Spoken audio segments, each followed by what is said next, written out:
Cette histoire, c'est l'histoire d'un monde obsédé par le matériel. C'est une histoire à propos d'un système en crise.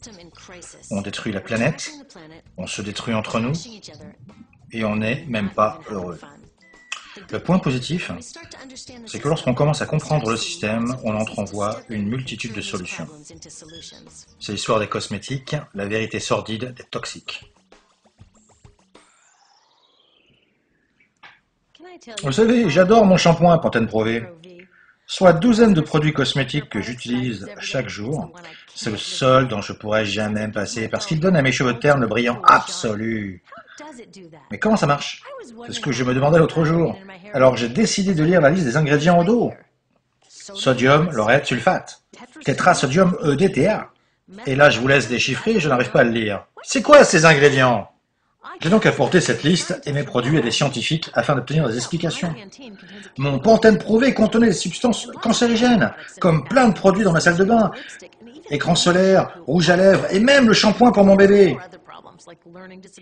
Et voilà, les problèmes d'asthme, de fertilité chez l'homme. Alors comme la plupart des mères, j'essaie de préserver le bien-être et la sécurité des miens. Alors que faire quand on réalise que la salle de bain est un véritable champ de mine? Pour trouver des solutions, on doit s'intéresser au point principal sur lequel repose cette économie matérialiste.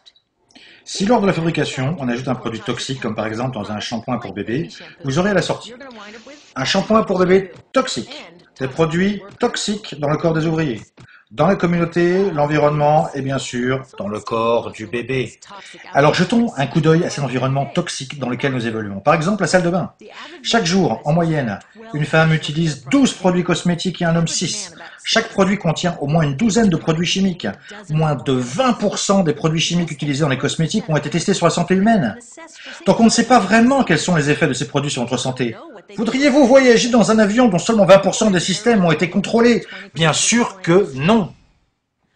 Ces ingrédients chimiques ne sont pas tous dangereux, bien sûr, mais nous savons que beaucoup le sont. Certains sont cancérigènes, c'est-à-dire qu'ils peuvent déboucher sur un cancer. Certains sont neurotoxiques, et il est prouvé qu'ils altèrent le développement cérébral et le système reproductif chez les animaux. Mais attendez, ne sommes-nous pas nous-mêmes des mammifères ou des animaux? C'est comme une expérience géante où on utilise tous ces produits chimiques mal évalués en attendant de voir ce qui se passe. J'ai fait un test pour connaître les produits toxiques présents dans mon organisme. Mon corps contient du mercure, du triclosan, du plomb, etc. Et le vôtre aussi. Même les enfants naissent avec l'organisme pollué. Je sais que nous ne pouvons pas vivre dans un monde sans plomb. Doit-on pour autant mettre du plomb dans le rouge à lèvres? Je ne sais pas. Peut-être que j'ai acheté les mauvais produits. Au supermarché, le choix de produits est immense. Rouge à lèvres en 49 couleurs, shampoing pour cheveux secs, gras, fins, frisés, colorés. Mais où est le choix qui est réellement important? Les produits qui sont sans danger. En fait, le bon choix ne se produit jamais car les produits présents en rayon sont poussés par les industriels et le gouvernement. Mais qui sont ces sociétés?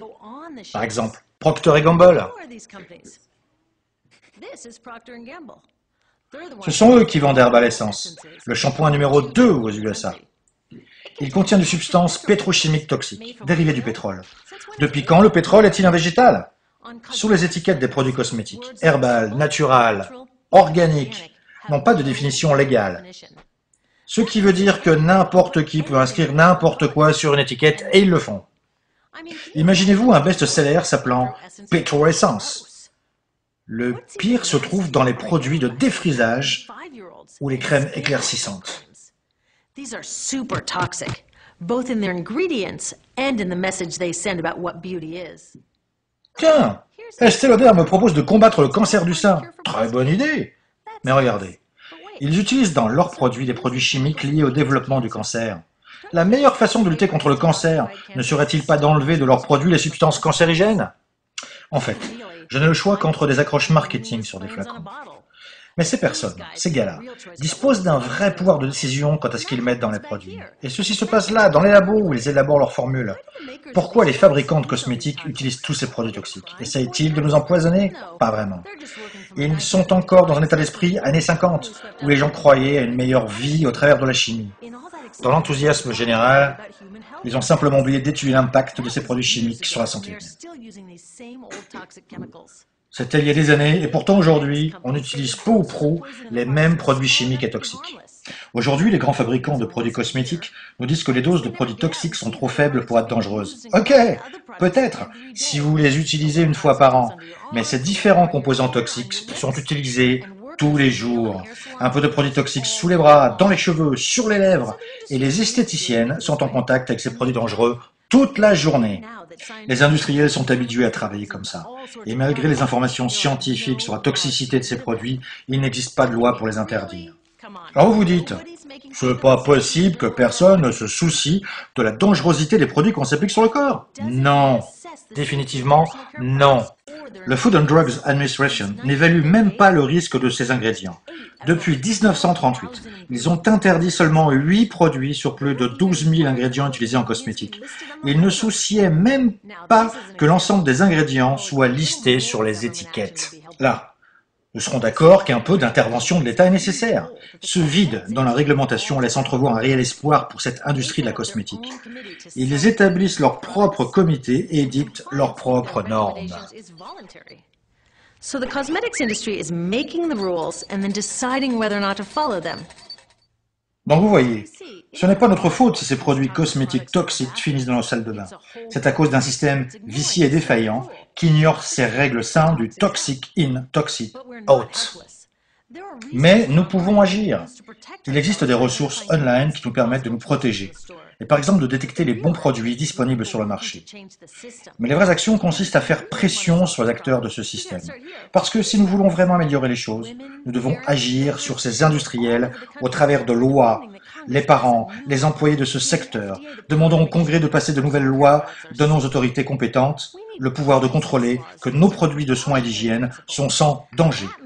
Nous avons besoin de lois basées sur le bon sens et le principe de précaution. Ne laissons pas déterminer quel pourcentage de plomb est autorisé dans un rouge à lèvres, mais interdisons simplement les substances toxiques de ces produits.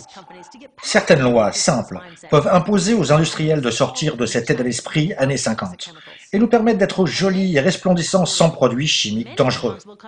Il existe déjà des entreprises proposant des produits sans danger pour la santé. La chimie verte a développé des ingrédients non dangereux pour l'homme et l'environnement. Les gouvernements européens ont déjà interdit l'utilisation de nombreux produits chimiques toxiques et les industriels se sont adaptés. Dès lors que les cosmétiques sont formulés sans ces produits et que les formules sont clairement indiquées sur l'emballage, alors on se sent confortable pour faire nos achats. On peut choisir notre style de coiffure, notre rouge à lèvres mat ou brillant. On peut aussi choisir de se sentir bien sans utiliser 20 produits. Mais quel que soit notre choix, le plus important est d'avoir choisi des produits sans danger pour notre santé.